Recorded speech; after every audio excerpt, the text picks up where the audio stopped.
আসসালামু আলাইকুম প্রিয় দর্শক, অন্য মঞ্চের আলোচনা আপনাদের সকলকে আমন্ত্রণ জানাচ্ছি। বলা হচ্ছে ইরানের হামলায় যা হারাচ্ছে যুক্তরাষ্ট্র ইসরায়েল তার কিছুই প্রকাশ্যে আসছে না। সরাসরি বললে খবর প্রকাশ করতে দেওয়া হচ্ছে না। ইসরায়েল ফেরত ভারতীয় সাংবাদিকরাও বলছেন ইসরায়েলের ভেতরে গেলে বোঝার উপায় নেই এটা গাজা না ইসরায়েল। অন্যদিকে খবর আসছে যুক্তরাষ্ট্রের হাজার হাজার কোটি টাকার রাডার, যুদ্ধ বিমান কিংবা রণতরী ধ্বংস করে দিচ্ছে ইরান। প্রশ্ন হলো ইরান এত বিধ্বংসী কিভাবে হলো? চলেন শুনি বিশ্লেষণে।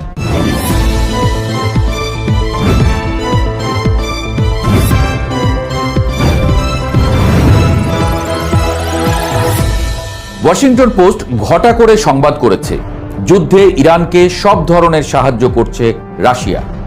তা নিয়ে দুনিয়া তোলপাড়। এর আগে খবর স্যাটেলাইটের তথ্য সরবরাহ করে ইরানকে কয়েক ধাপ এগিয়ে দিচ্ছে চীন।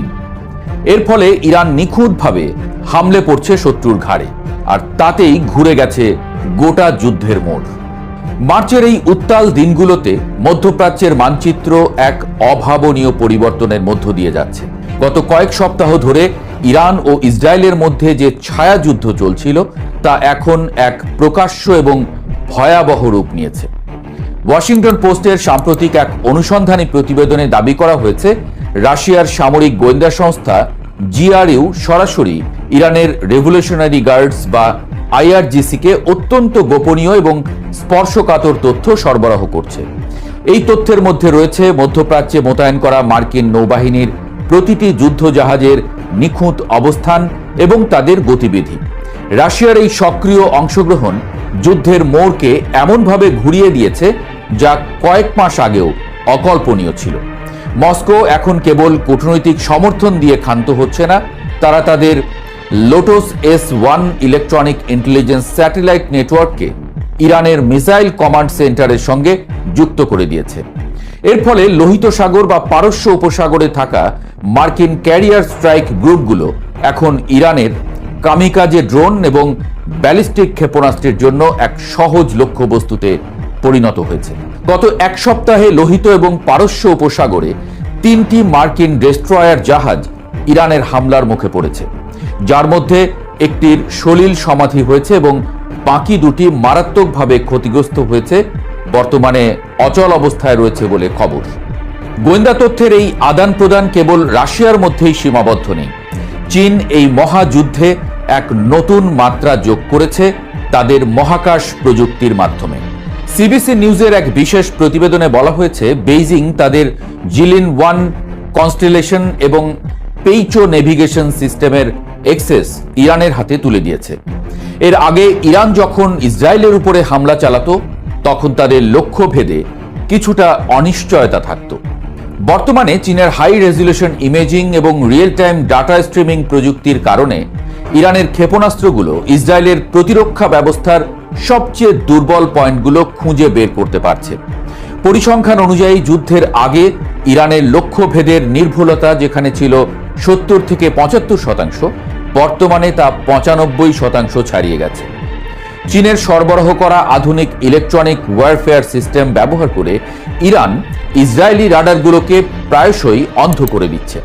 গত 7 দিনে ইসরায়েলের 18টি অত্যাধুনিক রাডার সিস্টেম ইরানের সুনির্দিষ্ট হামলায় ধ্বংস হয়েছে, যার ফলে দেশটির আকাশ প্রতিরক্ষা ব্যবস্থার 66% কার্যকারিতা বর্তমানে বিলীন হওয়ার পথে। হাজার কোটি টাকার যে রাডার ব্যবস্থা একসময় অভেদ্য মনে করা হতো সেগুলো এখন স্রেফ জঞ্জালে পরিণত হচ্ছে। ইসরায়েলের ভেতরে ক্ষয়ক্ষতির প্রকৃত চিত্র গোপন রাখতে দেশটির সরকার যে কঠোর সেন্সরশিপ আরোপ করেছে তা এখন ধীরে ধীরে ফাঁস হতে শুরু করেছে। বিবিসি এবং আল জাজিরার সাংবাদিকরা ইসরায়েলের বিভিন্ন শহর থেকে যে তথ্য পাঠাচ্ছেন তা রীতিমতো শিউরে ওঠার মতো। ইসরায়েল ফেরত অনেক সাংবাদিক বলছেন তেল আবিব বা হাইফার অবস্থা এখন গাজার ধ্বংসস্তূপের কথা মনে করিয়ে দিচ্ছে। বিশেষ করে নেভাটিম এবং তেলনফ বিমান ঘাঁটির মতো কৌশলগত জায়গাগুলোতে ইরানের ক্ষেপণাস্ত্র আঘাত হানার পর সেখানে অপূরণীয় ক্ষতি সাধিত হয়েছে। প্রাপ্ত তথ্য অনুযায়ী গত এক সপ্তাহে এই ঘাঁটিগুলোতে অন্তত 9টি অত্যাধুনিক F-35 স্টেলথ ফাইটার বিমান পুরোপুরি ধ্বংস বা মেরামতের অযোগ্য হয়ে পড়েছে। ইসরায়েলি কর্তৃপক্ষ ক্ষয়ক্ষতির পরিমাণ নগণ্য দেখালেও স্যাটেলাইট ইমেজ ভিন্ন কথা বলছে। ইরানের এই বিধ্বংসী ক্ষমতার পেছনে রাশিয়ার দেওয়া টার্গেটিং ডেটা এবং চীনের দেওয়া লজিস্টিক সাপোর্ট মূল শক্তি হিসেবে কাজ করছে। রাশিয়ার অত্যন্ত শক্তিশালী ত্রাসুখা 4 মোবাইল ইলেকট্রনিক ওয়ারফেয়ার সিস্টেমের একটি সংস্করণ এখন তেহরানের হাতে পৌঁছে গেছে বলে জানা যায়। এই সিস্টেমটি মার্কিন এবং ইসরায়েলি যুদ্ধ বিমানের জিপিএস সিগন্যালকে বিভ্রান্ত করে দিচ্ছে। যুদ্ধের এই পর্যায়ে একটি অসম আর্থিক সমীকরণ লক্ষ্য করা যাচ্ছে, যা পশ্চিমা জোটের পিঠ দেয়ালে ঠেকিয়ে দিয়েছে। ইরানের এক একটি সস্তা কামিকাজে ড্রোনের নির্মাণ খরচ যেখানে মাত্র 20 থেকে 30 হাজার ডলার, সেখানে সেগুলো ঠেকাতে ইসরায়েল এবং যুক্তরাষ্ট্রকে এক একটি ইন্টারসেপ্টর মিসাইলের পেছনে ব্যয় করতে হচ্ছে 2 থেকে 3 মিলিয়ন ডলার। অর্থাৎ একটি সস্তা ড্রোন ধ্বংস করতে 100 গুণ বেশি অর্থ খরচ হচ্ছে। একইভাবে ইরানের 5 থেকে 8 লাখ ডলার মূল্যের হাইপারসনিক ফাত্তাহ 2 ক্ষেপণাস্ত্রগুলো ঠেকানোর মতো কার্যকর প্রযুক্তি বর্তমানে তেল আবিবের হাতে নেই। গত এক সপ্তাহে ইসরায়েলের 12টি আয়রন ডোম ব্যাটারি আংশিক বা পূর্ণভাবে ধ্বংস হয়েছে এবং তারা এখন নতুন ইন্টারসেপ্টর মিসাইলের তীব্র সংকটে ভুগছে। এই চরম আর্থিক এবং সামরিক ক্ষয়ক্ষতি ইসরায়েলের অর্থনীতিকে পঙ্গু করে দেওয়ার উপক্রম করেছে। অন্যদিকে লোহিত সাগরে মার্কিন নৌবহরের উপরে ইরানের ক্রমাগত চাপ বৈশ্বিক বাণিজ্যের গতিপথ বদলে দিচ্ছে। ইন্টেলিজেন্স রিপোর্ট অনুযায়ী ইরান এখন রাশিয়ার স্যাটেলাইট ইন্টেলিজেন্স ব্যবহার করে ইসরায়েলের আন্ডারগ্রাউন্ড কমান্ড সেন্টারগুলোর নিখুঁত স্থানাঙ্ক এবং দেয়ালের পুরুত্ব পর্যন্ত মেপে ফেলছে। ফলে তাদের বিশেষায়িত বাংকার বাস্টার ক্ষেপণাস্ত্রগুলো সরাসরি মাটির নিচে থাকা লক্ষ্যবস্তুর হৃৎপিণ্ডে আঘাত হানছে। গত 7 দিনে এমন অন্তত 5টি অত্যন্ত গোপনীয় কমান্ড সেন্টার বিধ্বংস হওয়ার খবর পাওয়া গেছে। বিশ্ব রাজনীতির প্রেক্ষাপটে এই সংঘাতকে এখন কেবল একটি আঞ্চলিক যুদ্ধ হিসেবে দেখার সুযোগ নেই। এটি মূলত মার্কিন একচ্ছত্র আধিপত্যের বিরুদ্ধে রাশিয়া, চীন এবং ইরানের এক অঘোষিত জোটের মহড়া হিসেবে দেখছেন সামরিক বিশ্লেষকরা। রাশিয়ার S-400 ক্ষেপণাস্ত্র প্রতিরক্ষা ব্যবস্থা এবং সুখয় 35 যুদ্ধ বিমানের প্রথম ব্যাচ ইতোমধ্যে ইরানের মাটিকে এক দুর্ভেদ্য দুর্গে পরিণত করেছে। রাশিয়ার দেওয়া রেজোনেন্স NE রাডার ব্যবস্থা ইরানকে এমন এক সক্ষমতা দিয়েছে যার মাধ্যমে তারা প্রায় 800 কিলোমিটার দূর থেকেই মার্কিন স্টেলথ বিমানের অবস্থান জেনে যাচ্ছে। চীনের কোয়ান্টাম এনক্রিপশন এবং অর্থনৈতিক নিরাপত্তা বেষ্টনী ইরানকে দীর্ঘমেয়াদী যুদ্ধের জন্য মানসিকভাবে অনেক বেশি শক্তিশালী করেছে। বেইজিং নিশ্চিত করেছে যেন ইরানের জ্বালানি রপ্তানি এবং অস্ত্র উৎপাদনের কাঁচামাল সরবরাহে কোনো ঘাটতি না থাকে। এই সম্মিলিত শক্তির সামনে মার্কিন দম্ভের দেওয়াল ধসে পড়তে শুরু করেছে। বর্তমানে মধ্যপ্রাচ্যে শক্তির ভারসাম্য পুরোপুরি বদলে গেছে এবং ইসরায়েলি প্রতিরক্ষা বাহিনী যেখানে আগে একতরফা আধিপত্য বিস্তার করত, এখন তাদের নিজেদের অস্তিত্ব রক্ষার জন্য প্রাণপণ লড়াই করতে হচ্ছে। 2026 সালের এই যুদ্ধ কেবল ক্ষেপণাস্ত্র আর ড্রোনের লড়াই নয়, এটি মূলত তথ্যের লড়াই। রাশিয়া এবং চীন যেভাবে ইরানকে তথ্যের যোগান দিচ্ছে, তাতে তেহরান প্রতিটি আঘাত করছে গাণিতিক নির্ভুলতায়। গত এক সপ্তাহে ইসরায়েলের 4টি বড় সামরিক লজিস্টিক হাব এবং ফুয়েল ডিপো ধ্বংস হওয়ার ফলে তাদের সরবরাহ ব্যবস্থা ভেঙে পড়েছে বলে খবর বেরিয়েছে। আরও জানা যাচ্ছে প্রতিদিন গড়ে 150টির বেশি সাইবার হামলার শিকার হয়ে ইসরায়েলি বিদ্যুৎ গ্রিড এবং যোগাযোগ ব্যবস্থা অচল হয়ে পড়ছে। মধ্যপ্রাচ্যের আকাশ এখন আর কেবল পশ্চিমা বিমানের দখলে নেই, সেখানে এখন রাজত্ব করছে রাশিয়ার বুদ্ধিমত্তা এবং চীনের প্রযুক্তি। আর এসব যদি পুরোটাই সত্য হয়, তাহলে এই মহা খেলায় ইরান এখন আর কেবল একাকী লড়াই করা কোনো রাষ্ট্র নয়, তারা এক বিশ্বব্যাপী শক্তিশালী জোটের অগ্রবাহিনী হিসেবে কাজ করছে। আগামী দিনগুলোতে এই সমীকরণ যেদিকে মোড় নেবে, তাতে পুরো বিশ্বের ভূরাজনীতিতে এক নতুন অধ্যায় রচিত হতে যাচ্ছে। ওয়াশিংটন যদি সময় মতো এই নতুন বাস্তবতা এবং ক্ষমতার বিকেন্দ্রীকরণ উপলব্ধি করতে না পারে, তবে মধ্যপ্রাচ্য থেকে তাদের স্থায়ী বিদায় এখন কেবল সময়ের ব্যাপার মাত্র, এমনটাই বলছেন অনেক বিশ্লেষক। সেরির পর থেকেই যখন ভোরের আলো ফুটতে শুরু করেছে সবে, এদিকে শহরের পেট্রোল পাম্পগুলোর সামনে লম্বা line, motorcycle, private car, microbus যেন একটা মিছিল দাঁড়িয়ে আছে। একজন বাইকার বলছেন, ভাই ফুল ট্যাঙ্ক দেন, আবার কবে তেল পাই কে জানে। আরেকজন গাড়ির ড্রাইভার বলছেন, একটা ড্রামেও ভরে দেন, বাসায় রেখে দেব। পাম্পের কর্মচারী অবাক, কারণ সাধারণত যে পরিমাণ তেল একদিনে বিক্রি হয়, আজ তার 3 গুণ বিক্রি হয়ে গেছে। এটা শুধু একটা পাম্পের গল্প নয়, এটা এখন বাংলাদেশের অনেক পেট্রোল পাম্পের দৃশ্য।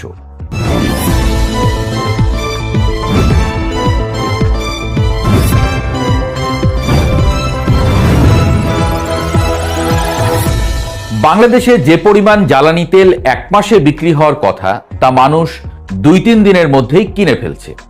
কেউ প্রয়োজনের জন্য কিনছে, আবার কেউ ভয়ে থেকে। কিন্তু প্রশ্ন হচ্ছে, এই আতঙ্ক কি সত্যি বাস্তব সংকটের কারণে, নাকি আমরা নিজেরাই সংকট তৈরি করছি? প্যানিক বাইং, ভয় থেকে জন্ম নেওয়া আচরণ। এই ঘটনাটির একটা নাম আছে, প্যানিক বাইং।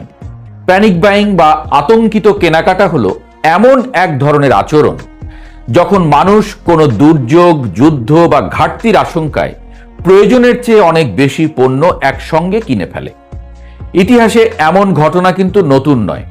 মনে আছে 2020 সালের করোনা মহামারীর সময় আমেরিকায় হঠাৎ সবাই টয়লেট টিস্যু কিনতে শুরু করেছিল, দোকানের তাক খালি হয়ে গিয়েছিল।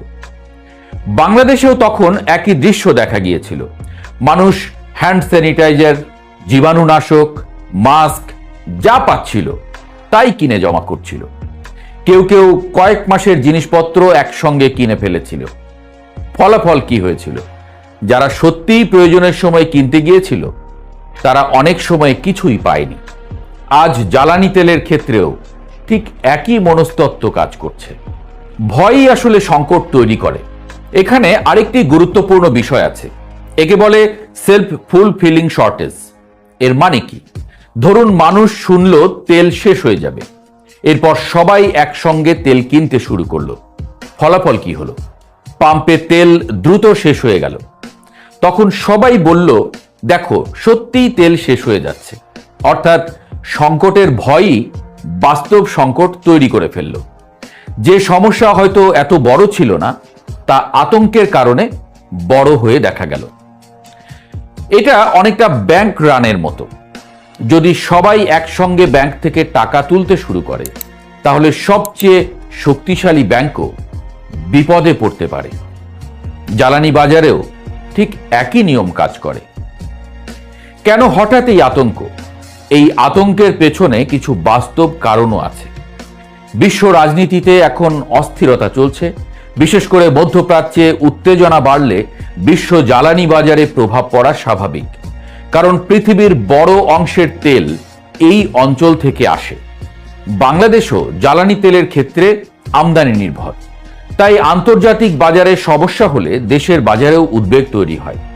কিন্তু বাস্তবতা হলো, অনেক সময় প্রকৃত ঘাটতির চেয়ে গুজব ও আতঙ্কই বড় সমস্যা হয়ে দাঁড়ায়। পাম্পে লাইন, বাজারে চাপ। এখন পেট্রোল পাম্পগুলোর দিকে তাকালেই বিষয়টা পরিষ্কার। মানুষ শুধু ট্যাঙ্ক ভরছে না, কেউ ড্রাম নিয়ে আসছে, কেউ জার, কেউ কেউ বাড়িতে কয়েকদিনের তেল মজুদ করে রাখছে। ফলে বাজারে হঠাৎ চাহিদা কয়েক গুণ বেড়ে যাচ্ছে। এতে 3টি সমস্যা তৈরি হয়। প্রথমত, পাম্পগুলো দ্রুত খালি হয়ে যায়। দ্বিতীয়ত, প্রকৃত প্রয়োজনীয় খাত যেমন গণপরিবহন বা কৃষি সমস্যায় পড়ে। তৃতীয়ত, কালোবাজারি ও দাম বাড়ার ঝুঁকি তৈরি হয়। অর্থাৎ আতঙ্কের কারণে পুরো সরবরাহ ব্যবস্থার উপরে চাপ পড়ে। এই পরিস্থিতি মোকাবেলায় সরকার কিছু পদক্ষেপ নিয়েছে। পাম্পে খোলা ড্রাম বা কন্টেইনারে তেল বিক্রি বন্ধ করার নির্দেশ দেওয়া হয়েছে। অনেক জায়গায় ব্যক্তিগত গাড়ির জন্য সীমা নির্ধারণ করে দেওয়া হয়েছে। কৃষি ও জরুরি সেবাকে অগ্রাধিকার দিয়ে সরবরাহ নিশ্চিত করার চেষ্টা চলছে। একই সময়ে দেশের ভেতরে যখন পাম্পে পাম্পে লাইন বাড়ছে, তখন ঢাকার আরেকটি দৃশ্য একেবারেই আলাদা। মন্ত্রণালয়ের কক্ষগুলোতে রাত জেগে চলছে ফোন কল, বৈঠক আর হিসাব নিকাশ। সরকার শুধু পাম্পের লাইনের দিকে তাকিয়ে নেই, আন্তর্জাতিক দরজাগুলো একের পর এক খুলতে চেষ্টা করছে। কখনো যুক্তরাষ্ট্রের জ্বালানি কোম্পানির সঙ্গে আলোচনা, কখনো ভারতের সঙ্গে পাইপলাইনের মাধ্যমে অতিরিক্ত ডিজেল আনার সমন্বয়, আবার কখনো মধ্যপ্রাচ্যের পুরনো অংশীদার সৌদি আরব, সংযুক্ত আরব আমিরাত কিংবা কাতারের সঙ্গে সরবরাহ নিশ্চিত করার কথা বলছে। প্রয়োজনে সিঙ্গাপুর, মালয়েশিয়া কিংবা ইন্দোনেশিয়ার বাজার থেকেও তেল আনার পথ খোলা রাখতে চাইছে সরকার। অর্থাৎ পেট্রোল পাম্পের লাইনের বাইরে আরেকটি নীরব যুদ্ধ বা চেষ্টা চলছে, জ্বালানি সরবরাহ যেন থেমে না যায়, দেশের চাকা যেন বন্ধ হয়ে না যায়। কিন্তু সবচেয়ে বড় দায়িত্ব আসলে কার? সত্যি বলতে এই সংকট মোকাবেলার সবচেয়ে বড় দায়িত্ব শুধু সরকারের নয়, কিন্তু এটা নাগরিকদেরও দায়িত্ব। কারণ যদি সবাই প্রয়োজনের বাইরে তেল কিনতে শুরু করে, তাহলে কোনো মজুদি যথেষ্ট হবে না দেশের জন্য। আর যদি সবাই সংযমী হয়, তাহলে সীমিত সরবরাহ অনেক দিন চলতে পারে। এই সময় কয়েকটি সহজ কাজই পরিস্থিতি বদলে দিতে পারে। সরকার নিজেও দিয়েছেন কতগুলো নির্দেশনা। প্রথমত, প্রয়োজনের বাইরে তেল কিনব না। দ্বিতীয়ত, গুজবে বিশ্বাস করব না। তৃতীয়ত, অপ্রয়োজনে গাড়ি ব্যবহার কমান। এতে শুধু দেশের জ্বালানি মজুদি সুরক্ষিত থাকবে না, আপনার নিজের খরচও কমবে। সংকটের সময় মানুষের আচরণই সবচেয়ে বড় ফ্যাক্টর হয়ে দাঁড়ায়। আতঙ্ক ছড়ালে বাজার অস্থির হয়, কিন্তু দায়িত্বশীলতা দেখালে পরিস্থিতি স্থিতিশীল থাকে। জ্বালানি সংকটের এই সময়ে আমাদের মনে রাখতে হবে, কখনো কখনো সমস্যাটা তেলের ঘাটতি নয়, সমস্যাটা আতঙ্কের অতিরিক্ত জ্বালানি। তাই প্রশ্নটা আমাদের সবার জন্য, আমরা কি সত্যিই সংকটের মুখোমুখি, নাকি আমরা নিজেরাই সেই সংকট তৈরি করছি?